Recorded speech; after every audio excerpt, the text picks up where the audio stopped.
రాష్ట్ర ప్రభుత్వం చేపట్టిన ప్రజా విద్యోత్సవ వేడుకలు పటాన్ చెరువు మండలంలో బచ్చాగూడెంలో ప్రజా ఉత్సవ సభ ఘనంగా నిర్వహించారు. ఈ కార్యక్రమంలో పటాన్ చెరువు అసెంబ్లీ ఇన్ఛార్జి కోట శ్రీనివాస్ గౌడ్, నీలం మధు ముదిరాజ్, కాటా సుధారాణి, మెట్టు సాయి కుమార్, ఐలాపూర్ నాగరాజ్, ఇస్మాపూర్ సర్పంచ్ గడ్డం శ్రీశైలం యాదవ్, ఇస్మాపూర్ ఉప సర్పంచ్ శోభారాణి, కాంగ్రెస్ పార్టీ సీనియర్ నాయకులు, కార్యకర్తలు ఈ కార్యక్రమంలో పాల్గొన్నారు.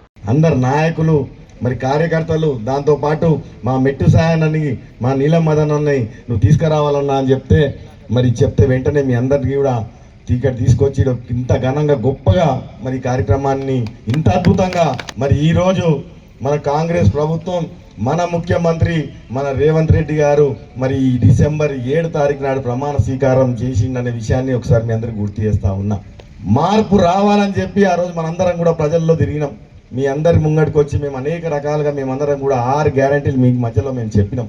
అమ్మా, కాంగ్రెస్ పార్టీ అధికారం మీ అందరు ఆశీర్వదించండి. కాంగ్రెస్ పార్టీ అధికారంలోకి వచ్చినాక మరి మీ అందరి మహిళలందరికీ కూడా మరి ఉచితమైనటువంటి బస్సు సౌకర్యం కల్పిస్తాం. మీరు ఎక్కడన్నా తిరగవచ్చు.